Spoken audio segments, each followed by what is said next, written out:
ಧರ್ಮಸ್ಥಳದ ಅತ್ಯಾಚಾರ, ಕೊಲೆ ಮತ್ತು ಶವ ಹೂತಿಟ್ಟಂತಹ ಪ್ರಕರಣಕ್ಕೆ ಸಂಬಂಧಪಟ್ಟ ಹಾಗೆ ಈಗ ಮಹತ್ವದ ಬೆಳವಣಿಗೆ ಆಗಿದೆ. ರಾಜ್ಯ ಸರ್ಕಾರ ಈ ಪ್ರಕರಣವನ್ನು ಎಸ್ಐಟಿ ತನಿಖೆಗೆ ವಹಿಸಲಾಗಿದ್ದು, ನಾಳೆಯಿಂದ ಎಸ್ಐಟಿ ತನಿಖಾ ತಂಡ ಪ್ರಕರಣವನ್ನು ಕೈಗೆತ್ತಿಕೊಂಡು ವಿಚಾರಣೆಯನ್ನು ಆರಂಭ ಮಾಡಲಿದೆ.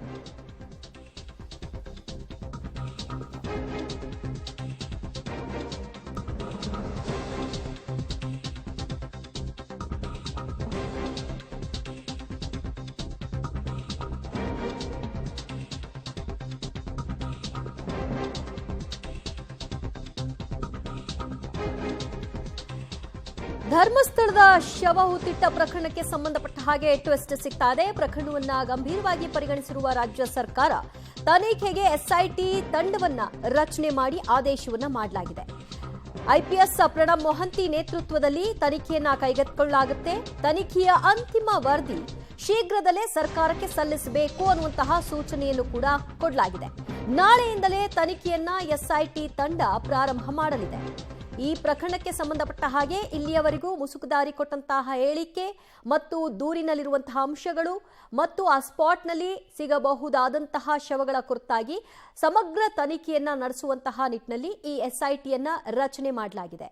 ಹಲವು ಕಡೆಗಳಿಂದ ಸರ್ಕಾರಕ್ಕೆ ಒತ್ತಡ ಕೇಳಿಬಂದಿತ್ತು. ಜೊತೆಗೆ ರಾಜ್ಯ ಮಹಿಳಾ ಆಯೋಗವೂ ಕೂಡ ಸರ್ಕಾರಕ್ಕೆ ಈ ಸಂಬಂಧಿತವಾಗಿ ಒಂದು ಪತ್ರವನ್ನು ಬರೆದಿತ್ತು. ಇದೆಲ್ಲದರ ನಂತರದಲ್ಲಿ ಇದೀಗ ಮುಖ್ಯಮಂತ್ರಿಗಳು, ಗೃಹ ಸಚಿವರು ತೀರ್ಮಾನವನ್ನು ತೆಗೆದುಕೊಂಡು ಎಸ್ಐಟಿಯನ್ನ ರಚನೆ ಮಾಡಿದ್ದು, ನಾವು ಈ ಪ್ರಕರಣದಲ್ಲಿ ಯಾವುದೇ ರೀತಿಯಾದಂತಹ ಮುಚ್ಚುಮರೆ ಮಾಡುವಂತಹ ಪ್ರಮೇಯ ಇಲ್ಲ. ಎಲ್ಲಾ ಪ್ರಕರಣಗಳ ರೀತಿಯಲ್ಲೇ ಈ ಪ್ರಕರಣವನ್ನು ಕೂಡ ತನಿಖೆಯನ್ನ ನಡೆಸಲಾಗುತ್ತೆ ಮತ್ತು ಮುಸುಕುದಾರಿ ಕೊಟ್ಟಿರುವಂತಹ ಹೇಳಿಕೆ, ಶವ ಹೂತಿಟ್ಟಿರುವಂತಹ ಪ್ರಕರಣಕ್ಕೆ ಸಂಬಂಧಪಟ್ಟ ಹಾಗೆ ಸಮಗ್ರ ತನಿಖೆಯನ್ನ ನಡೆಸಲಾಗುತ್ತೆ. ಜೊತೆಗೆ ಆದಷ್ಟು ಬೇಗ ಇದರ ವರದಿಯನ್ನ ಸರ್ಕಾರಕ್ಕೆ ಸಲ್ಲಿಸಬೇಕು ಅಂತ ಸೂಚನೆಯನ್ನ ಕೊಡಲಾಗಿದೆ ಅಂತ ಖುದ್ದು ಗೃಹ ಸಚಿವರು ಕೂಡ ಮಾಧ್ಯಮಗಳ ಮುಂದೆ ಹೇಳಿಕೆಯನ್ನ ಕೊಟ್ಟಿದ್ದಾರೆ. ಐಪಿಎಸ್ ಪ್ರಣಬ್ ಮೊಹಂತಿ ಅವರ ನೇತೃತ್ವದಲ್ಲಿ ನಾಳೆಯಿಂದ ತನಿಖೆ ಚುರುಕನ್ನ ಪಡ್ಕೊಳ್ಳುತ್ತೆ. ಈ ಬಗ್ಗೆ ಮತ್ತಷ್ಟು ಮಾಹಿತಿ ಪಡೆಯೋಣ ನಮ್ಮ ಪ್ರತಿನಿಧಿ ಸುಖಪಾಲ್ರಿಂದ. ಸುಖಪಾಲ್, ಈಗ ಆ ಮುಸುಕುದಾರಿಯ ವಿಚಾರಣೆಯನ್ನ ಮಾಡ್ತಾರಾ ಅಥವಾ ಕೋರ್ಟ್ಗೆ ಕೊಟ್ಟಿರುವಂತಹ ಹೇಳಿಕೆಯನ್ನ ಆಧಾರವಾಗಿಟ್ಕೊಂಡು ತನಿಖೆ ಸಾಗುತ್ತಾ, ಹೇಗಾಗತ್ತೆ? ಈಗ ಈ ಪ್ರಕರಣದನ್ನ ಧರ್ಮಸ್ಥಳ ಪೊಲೀಸ್ ಠಾಣೆಯಲ್ಲಿ ಇರುವಂತಹ ಪ್ರಕರಣ ಏನಿದೆ ಅದನ್ನು ಎಸ್ಐಟಿಗೆ ವರ್ಗಾವಣೆ ಮಾಡ್ತಾರೆ. ಎಸ್ಐಟಿ ನಾಳೆಯಿಂದಲೇ ಈ ಒಂದು ತನಿಖೆಯನ್ನ ಆರಂಭ ಮಾಡುತ್ತೆ. ಮೊದಲಿಗೆ ಆ ವ್ಯಕ್ತಿ ಹೇಳಿರುವಂತ ಏನು ದೂರಲ್ಲಿ ಹೇಳಿರುವಂಥ ಏನು ವಿಷಯಗಳಿದೆ ಅದನ್ನೆಲ್ಲ ಪರಿಶೀಲನೆ ಮಾಡಿದ ಬಳಿಕ ನ್ಯಾಯಾಲಯದ ಮೂಲಕ ಅದರ ಅನುಮತಿಯನ್ನು ಪಡೆದು ಆತನನ್ನು ಕರ್ಕೊಂಡು ಬಂದು ಆತ ಹೇಳಿರುವಂಥ ಜಾಗದಲ್ಲಿ ಅಗಿಯುವ ಕೆಲಸಕ್ಕೆ ಮುಂದಾಗಬೇಕಾಗುತ್ತೆ. ಹಾಗಾಗಿ ಮೊದಲಿಗೆ ಈಗ ಪ್ರಕರಣದಲ್ಲಿ ಇರುವಂಥ ವಿಷಯಗಳೇನಿದೆ ಅದನ್ನು ತನಿಖೆ ಮಾಡಬೇಕಾಗುತ್ತೆ. ಅದನ್ನು ಎಸ್ಐಟಿ ಅಧಿಕಾರಿಗಳು ತನಿಖೆಯನ್ನು ಮಾಡ್ತಾರೆ. ಈಗ ಸದ್ಯ ಧರ್ಮಸ್ಥಳ ಪೊಲೀಸರು ಏನೆಲ್ಲ ಮಾಹಿತಿಗಳನ್ನು ಸಂಗ್ರಹಿಸಿದ್ದಾರೆ, ಆತ ಕೊಟ್ಟಿರುವಂಥ ದೂರಿನ ಬಳಿಕ ಸುಮಾರು 15 ದಿನಗಳಿಂದ ಏನೆಲ್ಲ ವಿಚಾರಗಳಿದೆ ಅದನ್ನೆಲ್ಲವನ್ನ ಎಸ್ಐಟಿಯ ತಂಡದ ಮುಂದೆ ಹೇಳ್ತಾರೆ. ಆ ಬಳಿಕ ಎಸ್ಐಟಿ ಅವರು ಒಂದು ಪರಿಶೀಲನೆಯನ್ನು ಮಾಡ್ತಾರೆ, ತನಿಖೆಯನ್ನು ಮಾಡ್ತಾರೆ. ಆ ತನಿಖೆ ಮಾಡಿದ ಬಳಿಕ ಆ ವ್ಯಕ್ತಿಯನ್ನ ಕರ್ಕೊಂಡು ಬಂದು ಆತನ ಮೂಲಕ ಆತ ಹೇಳಿರುವಂಥ ಜಾಗ ಏನಿದೆ ಆ ಜಾಗದಲ್ಲಿ ಅಗಿಯುವಂಥ ಕೆಲಸಕ್ಕೆ ಎಸ್ಐಟಿ ಅವರು ಮುಂದಾಗ್ತಾರೆ. ಈಗ ಇಷ್ಟು ದಿನಗಳ ಕಾಲ 15 ದಿನಗಳ ಕಾಲ ಈ ಒಂದು ದೂರು ಕೊಟ್ಟ ಬಳಿಕ ಯಾಕೆ ಅಗದಿಲ್ಲ ಅನ್ನುವಂಥ ಪ್ರಶ್ನೆಗಳಿರುವಂಥದ್ದು. ಇದಕ್ಕೆ ಈ ಜಿಲ್ಲಾ ಪೊಲೀಸರು ಜೊತೆಗೆ ಧರ್ಮಸ್ಥಳ ಪೊಲೀಸರು ನ್ಯಾಯಾಲಯಕ್ಕೆ ಒಂದು ಅರ್ಜಿಯನ್ನು ಸಲ್ಲಿಸಿದ್ದಾರೆ. ಈತ ಹೇಳಿರುವಂಥ ಹಿನ್ನೆಲೆಯಲ್ಲಿ ಆತ ತೋರಿಸುವಂಥ ಜಾಗ ಏನಿದೆ ಆ ಜಾಗದಲ್ಲಿ ಆತ ಹೂತಾಕಿದ್ದಾನೆ ಅನ್ನುವಂಥ ಶವಗಳೇನಿದೆ ಅದನ್ನು ತೆಗಿಲಿಕ್ಕೆ ಬೇಕಾದಂಥ ಅನುಮತಿಯನ್ನು ಕೊಡಬೇಕನ್ನುವಂಥದ್ದು ನ್ಯಾಯಾಲಯದಿಂದ ಈವರೆಗೂ ಅನುಮತಿ ಸಿಕ್ಕಿಲ್ಲ. ಈಗ ಎಸ್ಐಟಿ ಅವರು ಯಾವ ರೀತಿಯಾಗಿ ಅದನ್ನು ಅನುಮತಿಯನ್ನು ಪಡ್ಕೊಂಡು ಮತ್ತೆ ಅಗಿಯುವಂಥ ಕೆಲಸಕ್ಕೆ ಮುಂದಾಗ್ತಾರೆ ಅನ್ನುವಂಥದ್ದು ಮುಂದಿನ ದಿನಗಳಲ್ಲಿ ಆಗಬೇಕಾಗುತ್ತೆ. ಈಗ ಎಸ್ಐಟಿಗೆ ಈ ಪ್ರಕರಣ ಕೊಟ್ಟಂಥ ಹಿನ್ನೆಲೆಯಲ್ಲಿ ಎಸ್ಐಟಿ ಅವರು ಸಂಪೂರ್ಣವಾಗಿ ಇದರ ತನಿಖೆಯನ್ನು ಮಾಡಿ ವರದಿಯನ್ನು ಸಲ್ಲಿಸಬೇಕಾಗುತ್ತೆ. IPS ಅಧಿಕಾರಿಗಳ ನೇತೃತ್ವದಲ್ಲಿ ಈ ಒಂದು ತಂಡ ಇರುವಂಥ ಹಿನ್ನೆಲೆಯಲ್ಲಿ ಯಾವುದೇ ಒತ್ತಡಕ್ಕೆ ಮಣಿಯದೆ ಈ ಒಂದು ಪ್ರಕರಣವನ್ನು ಭೇದಿಸಲಿಕ್ಕೆ ಆತ ಹೇಳಿರುವಂಥ ದೂರು ಕೊಟ್ಟಿರುವಂಥ ಏನು ಘಟನೆಗಳಿದೆ ಆತ ಹೇಳಿರುವಂಥ ಎಲ್ಲ ಘಟನೆಗಳನ್ನು ಪರಿಶೀಲನೆ ಮಾಡ್ತಾರೆ. ಅದಕ್ಕೆ ಬೇಕಾದಂಥ ದಾಖಲೆಗಳನ್ನು ಆಧಾರಗಳನ್ನು ಇಟ್ಕೊಳ್ತಾರೆ. ಜೊತೆಗೆ ಒಂದು ವೇಳೆ ಅಗಿಯುವಂಥ ಸಂದರ್ಭದಲ್ಲಿ ಏನಾದರೂ ಅಸ್ಥಿ ಪಂಜರಗಳು ಸಿಕ್ಕಿದ್ರೆ ಅದರ DNA ಟೆಸ್ಟ್ ಆಗಬೇಕಾಗುತ್ತೆ.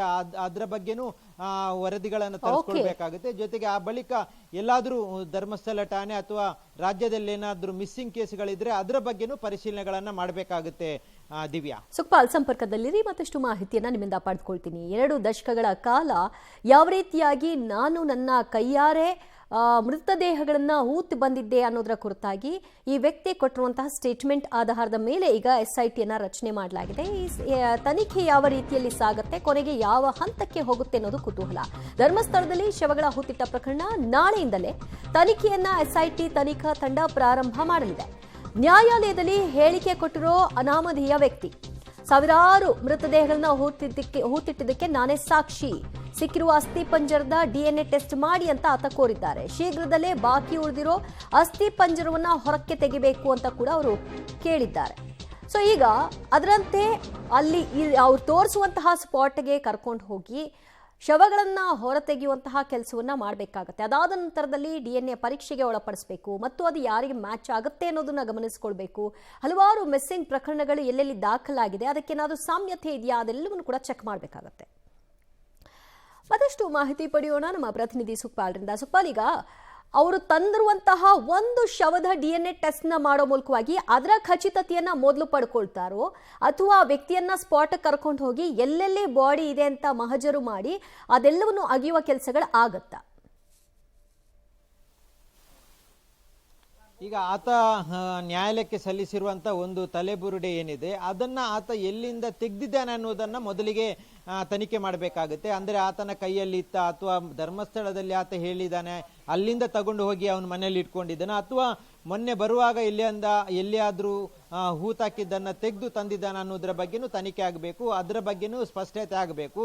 ಆ ಬಳಿಕ ಆತ 100 ಶವಗಳು ಅಂತ ಹೇಳಿರುವಂತದ್ದು ಏನಿದೆ, ಆ 100 ಶವಗಳನ್ನ ಎಲ್ಲಿ ಹೂತಾಕಿದ್ದಾನೆ ಅನ್ನುವಂಥದ್ದನ್ನ ನ್ಯಾಯಾಲಯದ ಅನುಮತಿ ಪಡೆದು ಅಧಿಕಾರಿಗಳು ಆತನನ್ನ ಕರ್ಕೊಂಡು ಬಂದು ಅಲ್ಲಿಂದ ಅಗಿಯುವಂತ ಕೆಲಸಕ್ಕೆ ಮುಂದಾಗಬೇಕಾಗುತ್ತೆ. ಆ ಬಳಿಕ ಅಲ್ಲಿ ಏನಾದರೂ ಸಿಕ್ಕಿದ್ರೆ ಅಸ್ಥಿ ಪಂಜರಗಳು ಶವಗಳನ್ನ ಹೂತಾಕಿದ್ದಲ್ಲಿ ಸಿಕ್ಕಿದ್ರೆ ಸುಮಾರು ಆತ ಹೇಳಿರುವ ಪ್ರಕಾರ 20 ವರ್ಷಗಳಿಂದ ಅನ್ನುವಂಥದ್ದನ್ನು ಹೇಳ್ತಾನೆ. ಹಾಗಾಗಿ ಅವತ್ತಿನಿಂದ ಇವತ್ತಿನವರೆಗೆ ಆತ ನಿಖರವಾದಂತ ಸ್ಥಳವನ್ನ ನೆನ್ಪಿಟ್ಕೊಂಡಿದ್ದಾನ, ಅದನ್ನ ಪರಿಶೀಲನೆ ಮಾಡಿ ಅಲ್ಲಿಂದ ತೆಗೆಯುವಂತ ಕೆಲಸಗಳ ಆಗ್ಬೇಕಾಗುತ್ತೆ. ಜೊತೆಗೆ ಅಲ್ಲಿ ಈ ಹಿಂದೆನೂ ಅಂದ್ರೆ 1999 2000 ಸಂದರ್ಭದಲ್ಲಿ ಸ್ಮಶಾನ ಅಲ್ಲಿಗೆ ಧರ್ಮಸ್ಥಳಕ್ಕೆ ಮಂಜೂರಾಗಿರುವಂಥದ್ದು. ಅದರ ಮೊದಲೆಲ್ಲ ಬೇರೆ ಬೇರೆ ಕಡೆಗಳಲ್ಲಿ ಕಂದಾಯ ಇಲಾಖೆಯ ಜಾಗದಲ್ಲಿ ಶವಗಳನ್ನ ಹೂತಾಕುವ ಕೆಲಸಗಳನ್ನ ಗ್ರಾಮ ಪಂಚಾಯತ್ನವರು ಮಾಡ್ತಾ ಇದ್ರು. ಅದು ಈತನ ಮುಖಾಂತರನೇ ಮಾಡ್ತಿದ್ದಾರ ಅನ್ನುವಂಥದ್ದು ಸ್ಪಷ್ಟತೆ ಇಲ್ಲ. ಹಾಗಾದ್ರೆ ಗ್ರಾಮ ಪಂಚಾಯತಿಯವರ ಹತ್ರ ಎಲ್ಲವೂ ಮಾಹಿತಿ ಇರುವಂಥದ್ದು. ಸ್ಮಶಾನ ಆಗುವ ಮೊದಲು ಎಲ್ಲಿ ಹೂತಾಕ್ಲಿಕ್ಕೆ ವ್ಯವಸ್ಥೆಗಳನ್ನು ಮಾಡಲಾಗಿತ್ತು ಅಲ್ಲೇ ಹೂತಾಕುವಂಥದ್ದು.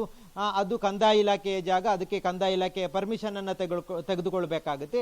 ಸ್ಮಶಾನ ಆದ ನಂತರ ಇಡೀ ಗ್ರಾಮದ ಜನರ ಮೃತದೇಹಗಳನ್ನ ಅಲ್ಲೇ ಹೂತಾಕುವಂಥದ್ದು. ಆದ್ರೆ ಈ ಪ್ರಕರಣದಲ್ಲಿ ಎಲ್ಲಾದ್ರೂ ಈ ವ್ಯಕ್ತಿ ಈ ಸ್ಥಳಗಳನ್ನ ಬಿಟ್ಟು, ಕಂದಾಯ ಇಲಾಖೆಯ ಸ್ಥಳಗಳು ಮತ್ತೆ ಸ್ಮಶಾನವನ್ನ ಬಿಟ್ಟು ಬೇರೆಲ್ಲಾದ್ರೂ ಅಂದ್ರೆ ಹತ್ತಿರದಲ್ಲಿರುವಂಥದ್ದು ದಟ್ಟ ಅರಣ್ಯದ ಭಾಗದಲ್ಲಿ ಏನಾದ್ರೂ ಹೂತಾಕಿದ್ದಿದ್ರೆ ಅಲ್ಲಿಂದ ಅವನು ಏನಾದ್ರೂ ತೆಗೆಯುವಂತ ಕೆಲಸಕ್ಕೆ ನಾಳ್ದು ಮುಂದಾದ್ರೆ ಆ ಸಂದರ್ಭದಲ್ಲಿ ಪ್ರಶ್ನೆ ಉದ್ಭವ ಆಗುತ್ತೆ, ಈತ ಎಲ್ಲಿಂದ ಶವಗಳನ್ನ ತಂದು ಈ ಭಾಗದಲ್ಲಿ ಹೂತಾಕಿದ್ದಾನೆ ಅನ್ನುವಂಥದ್ದು. ಆ ಸಂದರ್ಭದಲ್ಲಿ ಖಂಡಿತವಾಗಿಯೂ ಅದರ ಬಗ್ಗೆನೇ ಇನ್ನೊಂದು ತನಿಖೆ ನಡೆಯುವಂತ ಸಾಧ್ಯತೆ ಇದೆ. ಸದ್ಯಕ್ಕೆ ಈಗ ಆತ ಎಲ್ಲಿ ಹೂತಾಕಿದ್ದಾನೆ ಅನ್ನುವಂಥದ್ದೇ ಬಹಳಷ್ಟು ಕುತೂಹಲದ ಪ್ರಶ್ನೆ ಇರುವಂತದ್ದು. Divya, thank you Sukhpal. ನಿಮ್ಮೆಲ್ಲ ಮಾಹಿತಿಗೆ 6 ಪುಟಗಳ ದೂರನ್ನ ಈ ವ್ಯಕ್ತಿ ಕೊಟ್ಟಿದ್ದಾರೆ. ಅದರಲ್ಲಿ ಇಡೀ ತಾನು ಕಂಡದ್ದೇನು, ಅದರಲ್ಲಿ ಹೇಗೆ ಭಾಗಿಯಾದೆ ಮತ್ತು ಯಾತಕ್ಕಾಗಿ ಊರು ಬಿಡಬೇಕಾದಂತಹ, ರಾಜ್ಯ ತೊರಿಬೇಕಾದಂತಹ ಪರಿಸ್ಥಿತಿ ಬಂತು, ಅದರಲ್ಲಿ ತನ್ನ ಕುಟುಂಬವು ಹೇಗೆ ನೊಂದಿದೆ, ಬೆಂದಿದೆ, ಈಗ ನನಗೆ ಪಾಪ ಪ್ರಜ್ಞೆ ಕಾಡ್ತಾ ಇದೆ, ಈ ಹಿನ್ನೆಲೆಯಲ್ಲಿ ನನಗೆ ಗೊತ್ತು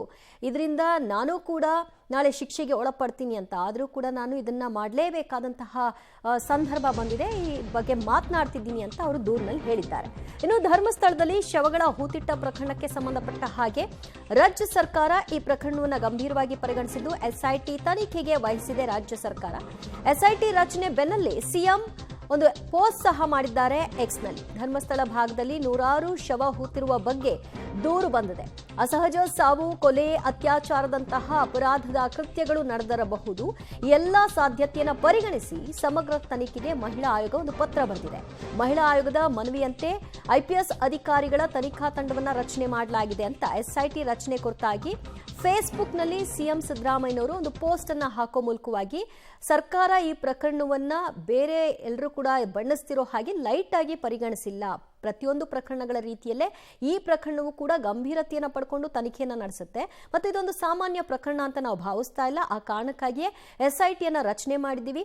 SIT ಪ್ರತಿಯೊಂದು ಅಪ್ಡೇಟ್ಸ್ ಅನ್ನು ಕೂಡ ಸರ್ಕಾರಕ್ಕೆ ಕೊಡಬೇಕಾಗತ್ತೆ. ಆದಷ್ಟು ಬೇಗ ಈ ಒಂದು ತನಿಖೆಯನ್ನು ಪೂರ್ಣಗೊಳಿಸಬೇಕಾಗತ್ತೆ ಅನ್ನುವಂತಹ ಮಾಹಿತಿಯನ್ನು ಕೂಡ ಖುದ್ದು ಮುಖ್ಯಮಂತ್ರಿಗಳು ತಮ್ಮ ಸಾಮಾಜಿಕ ಜಾಲತಾಣದಲ್ಲಿ ಪೋಸ್ಟ್ ಮಾಡೋ ಮೂಲಕವಾಗಿ ಹೇಳಿದ್ದಾರೆ.